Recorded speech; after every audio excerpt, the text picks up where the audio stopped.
और कराची में पानी की फराहमी का मसला संगीन सूरत हाल इख्तियार कर गया है। ये बहरान कब तक बरकरार रहेगा, शहर को फराहमी कब बहाल होगी, इस पर बात करने के लिए हमारे साथ मौजूद हैं COO Karachi water corporation Asadullah साहब। सर, बहुत शुक्रिया अपना कीमती वक्त देने के लिए। बताएगा ये मसला असल में है क्या और कब तक पानी की फराहमी बहाल हो जाएगी कराची को? अस्सलाम वालेकुम। के बाद इस वक्त कराची की सप्लाई बहाल हो चुकी है। इसमें से थोड़ा सा समझने का जो सिलसिला है वो ये है, अगर आप मुझे थोड़ी सी इजाजत दें ताकि सामीन तक और नाजरीन तक ये बात पहुंच सके कि कराची का जो पानी आता है वो 150 किलोमीटर दूर से आता है। उसके बाद दाबीजी पे आ जाता है। दाबीजी से कराची पानी पहुंचने में 17 घंटे लगते हैं।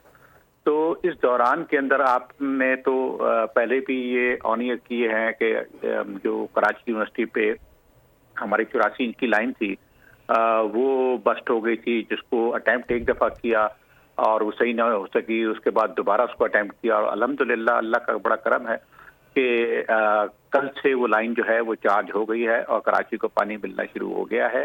और इस वक्त तमाम जो वाइटल्स हैं वो आस्ता आस्ता इम्प्रूव हो रहे हैं। देखें, पानी जो है वो लाइट की तरह नहीं है कि यहाँ से मैं बटन दबाऊं और ठट्ठा के अंदर या धाबीजी में लाइट जलने लगे।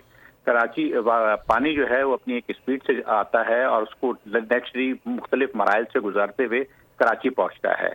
तो इस वक्त जो करंट पोजीशन है, जो आपका बेसिक सवाल है वो ये है कि जो कराची की पानी की सप्लाई है वो नॉर्मल है, लेकिन क्योंकि लाइनें जो हैं इस पूरे अरसे के अंदर लाइनें सारी खाली हो गई थी, उनको भरने में टाइम लग रहा है। जी ठीक है असदुल्ला साहब, बहुत शुक्रिया।